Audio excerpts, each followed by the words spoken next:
Hello everyone, कैसे हैं आप सब लोग। आशा करती हूँ आप सब लोग बहुत अच्छे होंगे। मैं ऋतु चौधरी आपका स्वागत करती हूँ आपके अपने यूट्यूब चैनल AR अकेडमी पर।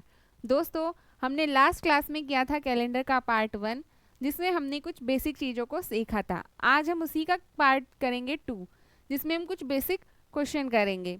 अगर आप देखना चाहते हैं कैलेंडर का पार्ट 1, तो उसका लिंक आपको हमारे इस वीडियो के डिस्क्रिप्शन में मिल जाएगा। आप वहाँ जाकर उसे देख सकते हैं। तो आइए शुरू करते हैं हम आज की अपनी क्लास।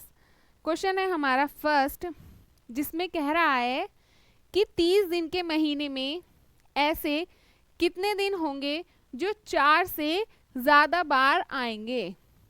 इंग्लिश में है, how many days will there be in a month of 30 days which will come more than 4 times. इसका क्या मतलब है? इसका मतलब ये है कि 30 दिन के महीने में ऐसे कितने दिन होंगे जो 4 से ज़्यादा बार आएंगे। अब इसे कैसे करेंगे? जैसे हमने प्रीवियस क्लास में देखा था, जो पैटर्न था हमारा, वही सेम प्रोसेस हम यहाँ भी फॉलो करेंगे क्वेश्चन को सॉल्व करने में। मैंने आपको बताया था कि जितने भी डेज हमें दिए हैं उन्हें क्या करेंगे हम 7 से डिवाइड। और 7 से डिवाइड क्यों करेंगे? क्योंकि मैंने आपको लास्ट क्लास में बताया था कि हमारा 1 वीक ऑफ साइकिल यानी कि सप्ताह का एक चक्र कितने डेज का होता है? 7 दिन या 7 डेज का। जब एक वीक कंप्लीट हो जाता है उसके बाद से वापस से डेज क्या होंगे हमारे? रिपीट होते हैं, इसलिए हम 7 से डिवाइड करते हैं। जब आप 30 को 7 से डिवाइड करेंगे तो आपका यहाँ रिमाइंडर कितना बचा? 2। इस रिमाइंडर को आप क्या कहते हैं? या तो आप कहते हैं ओड डेज, और हिंदी में क्या कहते हैं? हिंदी में आप कहते हैं इसे विषम दिन। ठीक है, इंग्लिश में ऑड डेज और हिंदी में विषम दिन। अब ये 2 दिन कैसे हैं? जब वीक साइकिल कंप्लीट हो गई और साइकिल कंप्लीट होने के बाद जो एक्स्ट्रा दिन बचे वो कितने हैं? 2 दिन। तो यही 2 दिन हैं जो 30 दिन के महीने में 4 से ज़्यादा बार आएंगे। मतलब कि 30 दिन के महीने में ऐसे 2 दिन होंगे जो क्या होंगे? 4 से ज़्यादा बार आएंगे। अब आप कहोगे कि ऐसे कैसे 4 से ज़्यादा बार आएंगे, हमें कैसे पता चलेगा? तो वो भी हम देखते हैं। हमने माना कोई भी 30 दिन का मंथ हमने ले लिया और हमने माना कि उसकी 1 तारीख को, ठीक है, फर्स्ट डेट को हमने माना कौन सा दिन है? मंडे है। ठीक है, और जब हमारा वीक मंडे से स्टार्ट होगा तो ख़त्म किस पर होगा? संडे पर होगा। ये कौन सा वीक है हमारा? ये है हमारा फर्स्ट वीक। ये कौन सा वीक है हमारा? First week. फिर सेकंड वीक हमारा कहाँ से स्टार्ट होगा? देन अगेन मंडे से और एंड संडे पर। ये वीक है सेकंड। थर्ड वीक भी मंडे से स्टार्ट हुआ और ख़त्म हुआ संडे पर। और same as fourth week, Monday से स्टार्ट और एंड हुआ हमारा संडे पर। यहाँ कितने वीक कंप्लीट हुए हमारे? 4 वीक कंप्लीट हो गए। आपको पता है कि 1 मंथ में कितने वीक होंगे हमारे? 4 वीक होंगे। 4 वीक होंगे, एक वीक में दिन कितने? 7। 4 वीक को जब आप 7 से डिवाइड करेंगे, डेज कितने हुए टोटल? मल्टीप्लाई करेंगे। जब आप 4 वीक को 7 से मल्टीप्लाई करोगे तो आपके डेज कितने आए? 28। यानी कि 4 हफ्तों में यहाँ तक कितने दिन कंप्लीट हुए हैं हमारे? 28। अभी लेफ्ट कितने हैं, यानी बचे कितने डेज हैं? वो हैं हमारे 2 दिन, क्योंकि महीना कितने दिन का है? 30 दिन का। अब कौन कौन से दिन बचे हैं? दिन बचे हैं हमारा, एक बचा है 29 और एक है 30। ठीक है, अब एंड किस पे हुआ है? वीक संडे पे। तो स्टार्ट कहाँ से होगा? मंडे से। तो 29 का क्या हुआ? मंडे। जब 29 का मंडे है तो 30 का क्या होगा हमारा? ट्यूसडे। तो ये 2 दिन ही वो होंगे जो मंथ में 4 से ज़्यादा बार आएंगे, यानी कि मंडे और ट्यूसडे यहाँ क्या हो रहा है, 4 से ज़्यादा बार रिपीट हो रहा है। तो ये बात आपको क्लियर हो गई होगी कि 30 दिन के महीने में 2 दिन ऐसे होंगे जो 4 से ज़्यादा बार आपके रिपीट होंगे। हमारा नेक्स्ट क्वेश्चन है, एक साधारण वर्ष में, कैसा वर्ष है हमारा, साधारण वर्ष है, ऐसे कितने दिन होते हैं जो अधिकतम यानी मैक्सिमम टाइम यानी कि 53 बार आते हैं। एक साधारण वर्ष में ऐसे कितने दिन होते हैं जो 53 बार आते हैं। इंग्लिश में क्वेश्चन है हमारा, how many such days are there in a ordinary year which occur maximum 53 times, यानी कि मैक्सिमम 53 टाइम आते हैं, ऐसे कितने दिन होंगे। तो सबसे पहले आपको यहाँ पता होगा, मैंने लास्ट वीडियो में आपको बताया था कि एक साधारण वर्ष में, एक कैसे वर्ष में, साधारण वर्ष या ऑर्डिनरी ईयर में डेज कितने होंगे आपके, 365। ये बात आपको पता है कि एक साधारण वर्ष में कितने दिन होंगे, 365। और साधारण वर्ष कौन सा होता है, जो 4 से डिवाइड नहीं होता। तो ये जो 365 डेज हैं, इन्हें आप क्या करोगे, 7 से डिवाइड करोगे। जब आप 7 से डिवाइड करोगे तो आपका रिमाइंडर कितना आएगा, आपका रिमाइंडर आया 1, यानी कि आपके ओड डेज या विषम दिन आए 1। एक दिन हमारा क्या है, ये एक्स्ट्रा है। अब ये कैसे हुआ, इसका ये मतलब है कि यहाँ हमारे क्या हुए, 52 वीक कंप्लीट हो गए। आपको ये पता होगा कि एक ईयर में कितने वीक होते हैं हमारे, ये यहाँ मैं लिखती हूँ, एक ईयर में वीक कितने होंगे हमारे, 52 वीक। कितने हफ्ते होते हैं एक साल में, 52 वीक्स। तो इसका मतलब है कि यहाँ हमारे 52 हफ्ते तो कंप्लीट हो गए, 52 हफ्ते कंप्लीट होने के बाद जो एक्स्ट्रा बचा है वो कितना है, सिर्फ एक दिन। और एक ही दिन ऐसा होगा जो हमारा साधारण वर्ष में 53 बार आएगा। अब कैसे, देखो 52 को जब आप 7 से मल्टीप्लाई करोगे कितना आया, 364 डेज। और हमारे बचे कितने यहाँ, सिर्फ एक दिन। जब आप एक दिन इसमें ऐड कर दोगे तो कितना हो जाएगा ये, 365। तो सिर्फ एक ही दिन ऐसा है जो हमारा 53 बार आएगा। अब हम देख लेते हैं ये भी कि कैसे। हमने माना कि 1 जनवरी लेते हैं 2019 या 18।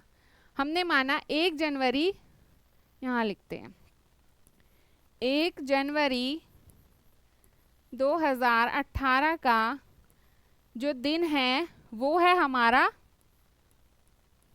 मंडे, ठीक है। अब मंडे से स्टार्ट हमारा ईयर हो रहा है तो ख़त्म किस पे होगा, संडे पे। तो कितने वीक हो गए, एक वीक हो गया। यहाँ ये क्या है, इधर मैं वीक्स लिख रही हूँ, ठीक है, यानी हफ्ते। एक हफ्ता कंप्लीट हुआ।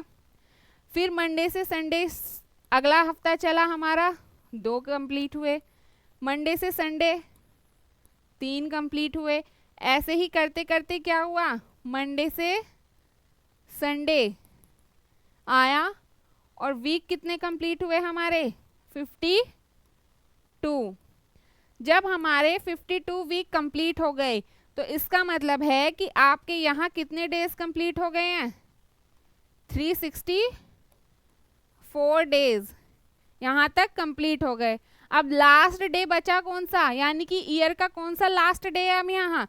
अब एक दिन बचा है तो वो क्या है हमारा, 31 दिसंबर 2018। क्या है, 31 दिसंबर 2018। अब ये जो दिन बचा है ये क्या होगा, संडे पे हमारा खत्म हुआ वीक, तो अब ये कौन सा डे होगा हमारा? मंडे। यानी कि 31 दिसंबर 2018 का क्या होगा? मंडे होगा। तो ये एक दिन ऐसा होगा जो 53 बार साल में रिपीट होगा, यानी कि 53 बार आएगा। अब कैसे? यहाँ आप एक चीज नोटिस कर सकते हो कि 1 जनवरी 2018 का क्या है? मंडे है, और 31 दिसंबर 2018 का भी क्या है? मंडे है। तो आप ये कह सकते हो कि जब ईयर हमारा ऑर्डिनरी होगा तब क्या होगा? ईयर का फर्स्ट डे और ईयर का लास्ट डे कैसे होंगे? सेम होंगे। ये चीज आपको यहाँ से क्लियरली पता चल रही है कि जब हमारा साधारण वर्ष होगा उस वर्ष का पहला दिन और आखिरी दिन सेम होगा। यानी कि अगर 1 जनवरी का ट्यूसडे है तो 31 दिसंबर का भी ट्यूसडे होगा। अगर 1 जनवरी का सैटरडे है तो 31 दिसंबर का भी सैटरडे होगा। बट लागू किस केस में होगा? जब ईयर हमारा साधारण वर्ष होगा, सिर्फ उसी केस में ये चीज लागू होगी कि फर्स्ट और लास्ट डे हमारा ईयर का सेम होगा। तो ये चीज आपको समझ आ गई होगी। ऐसे कितने दिन होंगे जो 53 बार आएंगे? कितने होंगे? ये होंगे हमारा एक दिन। कितने दिन होंगे? एक दिन होगा जो 53 बार हमारा आएगा। ये है आपका आंसर। ठीक है, अब चलते हैं हम अपने नेक्स्ट क्वेश्चन पे। नेक्स्ट है हमारा, इसमें ये कह रहा है कि अगर 1 जनवरी 2019 का मंडे है तो 31 दिसंबर 2019 का क्या होगा? यहाँ पे आप ईयर चेक कर लीजिए पहले कि ईयर ऑर्डिनरी है या लीप है। 2019 कैसे ईयर होगा? 2019 ऑर्डिनरी ईयर होगा, यानी कि साधारण वर्ष है। कैसा वर्ष है ये हमारा? साधारण वर्ष। और अभी हमने पीछे मैंने अभी बताया है आपको कि जब हमारा साधारण वर्ष होगा तो साल का पहला दिन और साल का आखिरी दिन सेम होगा। तो वही चीज आपको यहाँ दी है कि अगर 1 जनवरी 2019 का मंडे है तो 31 दिसंबर 2019 का कौन सा दिन होगा?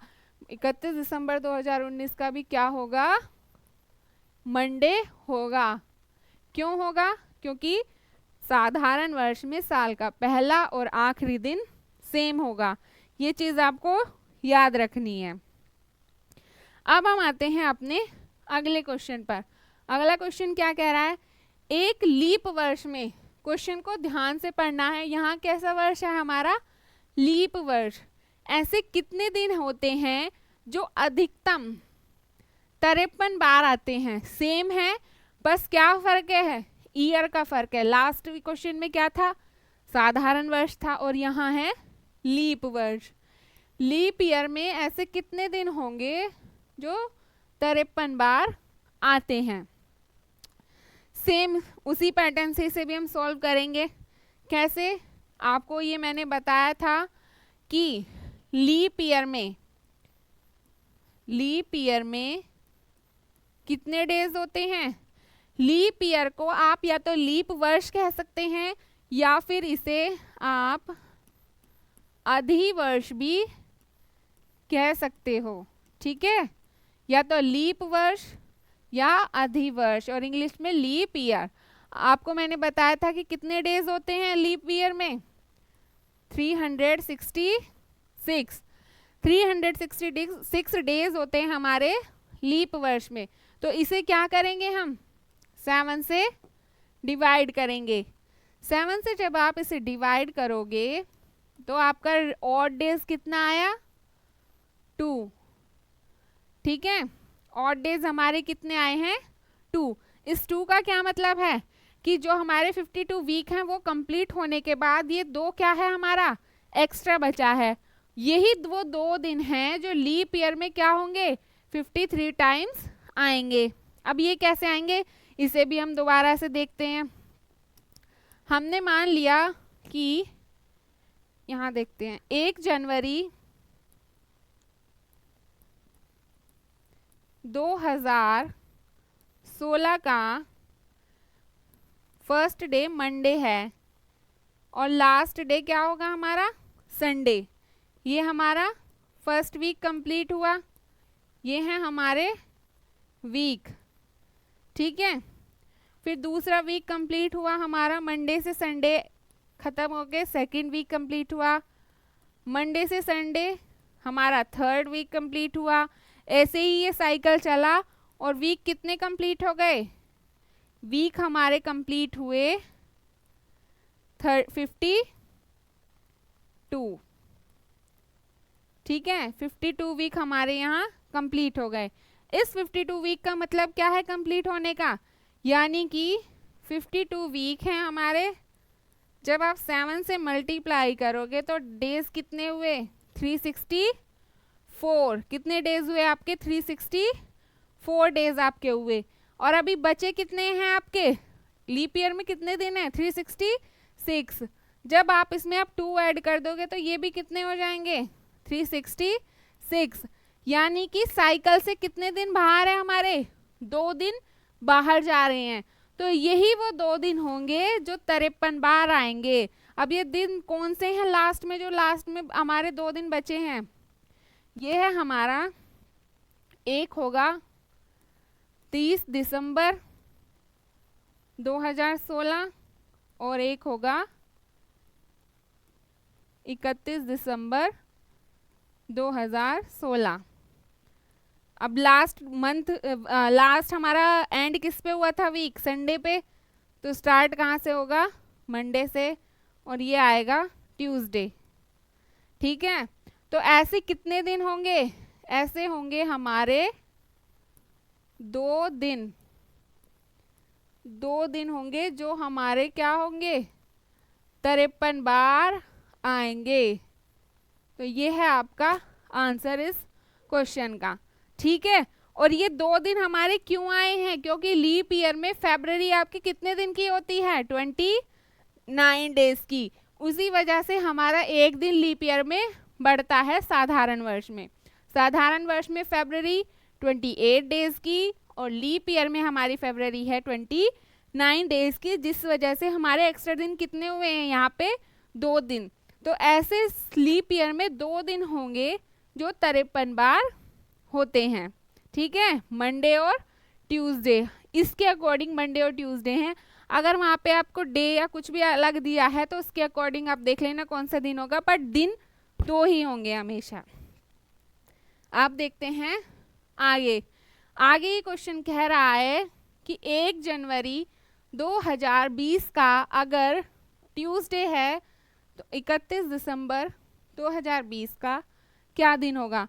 अभी मैंने आपको पीछे क्वेश्चन में एक चीज़ बताई थी, वो हम यहाँ भी देखते हैं। ईयर कैसा है, ये हमारा लीप ईयर है। कैसा ईयर है, लीप ईयर। और जब हमारा लीप ईयर है तो यहाँ क्या हो रहा है, साल का, ये कैसा है, फर्स्ट डे,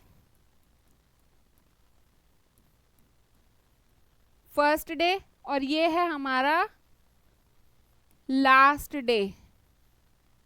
अब आपको यहाँ एक चीज देखने को मिल रही है कि लीप ईयर का फर्स्ट डे किससे स्टार्ट है, मंडे से, और लीप ईयर का लास्ट डे खत्म किस पे हो रहा है, ट्यूसडे पे, ठीक है। तो इसका मतलब ये है कि लीप ईयर का जो फर्स्ट डे होगा, लास्ट डे हमेशा उससे एक दिन आगे रहेगा। अगर आपका फर्स्ट डे वेडनेसडे होगा तो लास्ट डे हमेशा आपका थर्सडे होगा।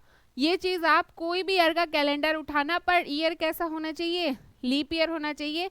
अपने फ़ोन में लीप ईयर का कैलेंडर निकालना और उसमें चेक करना कि ईयर का फर्स्ट डे जो भी होगा उससे लास्ट डे एक दिन आगे मिलेगा आपको, ठीक है। अगर मंडे है तो लास्ट डे ट्यूसडे होगा, अगर फर्स्ट डे आपका थर्सडे है तो लास्ट डे फ्राइडे होगा। हमेशा एक दिन आगे आपको ये मिलेगा। किस केस में, लीप ईयर के केस में। वही आपको यहाँ बताया है कि अगर 1 जनवरी 2020 का क्या है, ट्यूसडे, 2020 ईयर कैसा है आपका, ये है लीप ईयर। हिंदी में भी लिख देती हूँ, ये है आपका लीप वर्ष। ठीक है, 2020 कैसा है? लीप वर्ष। तो अगर 1 जनवरी 2020 का ट्यूसडे है तो 31 दिसंबर 2020 का क्या होगा? अभी मैंने पीछे बताया था कि अगर 1 जनवरी का दिन जो होगा उससे एक दिन आगे होगा लास्ट डे। तो 1 जनवरी 2020 का अगर ट्यूसडे है तो 31 दिसंबर 2020 का क्या होगा? यहाँ होगा वेडनेसडे या बुधवार। ठीक है, ये चीज आपको समझ में आई होगी। दोनों डिफरेंस मैंने आपको बताए हैं, लीप ईयर का भी और नॉर्मल ईयर का भी। आप चाहो तो इसे लिख सकते हो। कैसे? आप डालना हेडिंग, फर्स्ट है नॉर्मल ईयर, या लिखो नॉर्मल ईयर भी बोल सकते हैं या ऑर्डिनरी ईयर, या हिंदी में कहेंगे साधारण वर्ष। ठीक है, इसमें कहेंगे हम इसे साधारण वर्ष। इसमें आप कह सकते हैं कि साधारण वर्ष का फर्स्ट डे, साधारण वर्ष का फर्स्ट डे या प्रथम दिन, हिंदी में भी लिख देती हूँ पहला दिन, फर्स्ट डे या पहला दिन, और लास्ट डे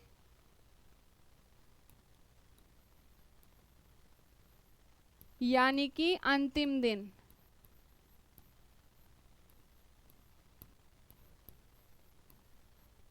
हमेशा कैसे होंगे?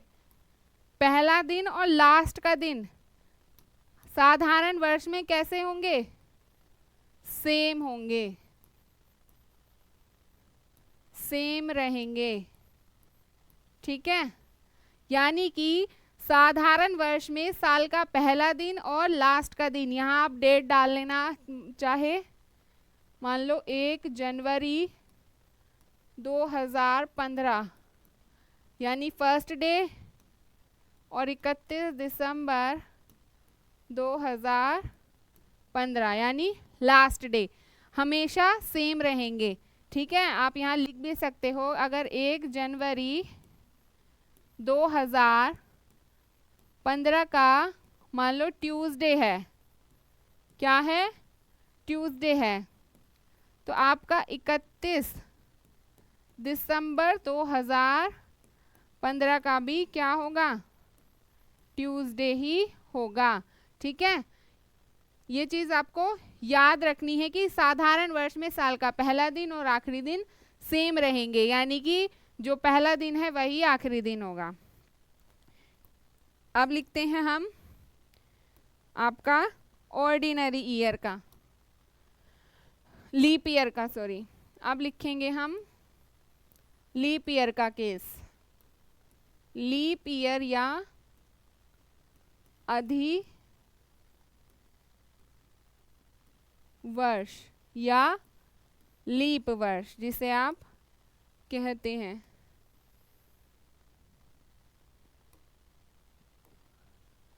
ये लिखिए आप, इसमें साल का फर्स्ट डे यानी कि यहाँ लिख देती हूँ मैं फर्स्ट डे या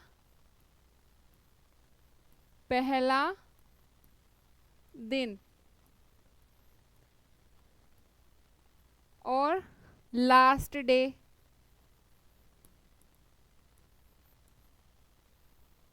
और क्या? लास्ट डे यानी अंतिम दिन।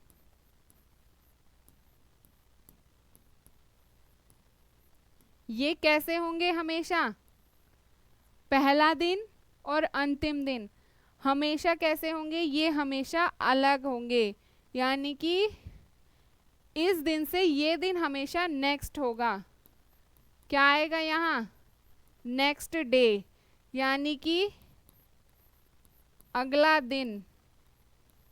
कैसा दिन रहेगा? अगला दिन रहेगा। जैसे आप देख सकते हो, अगर मैं रखूं यहाँ पे एक, ये मान लिया आपने 1 जनवरी 2024 है, और ये आपने मान लिया 31 दिसंबर 2024। आप ये यहाँ पे एग्जाम्पल के जैसे लिख सकते हो एक, कि अगर 1 जनवरी 2024 का थर्सडे है, हमने माना थर्सडे, तो 31 दिसंबर 2024 का क्या होगा? फ्राइडे। ठीक है, यानी कि नेक्स्ट डे होगा। ये क्या है? इससे एक दिन नेक्स्ट है, यानी कि अगला दिन है, नेक्स्ट डे। तो ये चीज़ आपको याद रखनी है, बहुत बेसिक सी है। साधारण वर्ष में सेम रहेगा और लीप ईयर में एक दिन आगे रहेगा। तो आज की क्लास हम यहीं पर ख़त्म करते हैं। मैं आशा करती हूँ कि आपको ये चीज़ें समझ में आई होंगी। अब हम मिलेंगे इससे नेक्स्ट वीडियो में एक अगला पार्ट लेके, उसमें हम कुछ नई चीज़ों को सीखेंगे और करेंगे। तो अगर आप हमारे YouTube चैनल पर अभी नहीं जुड़े हैं या नए हैं, तो सबसे पहले आप हमारे YouTube चैनल को सब्सक्राइब कीजिए और अपने दोस्तों के साथ शेयर कीजिए, और ऐसी ही अच्छी वीडियो के साथ हमारे YouTube चैनल के साथ जुड़े रहिए। धन्यवाद।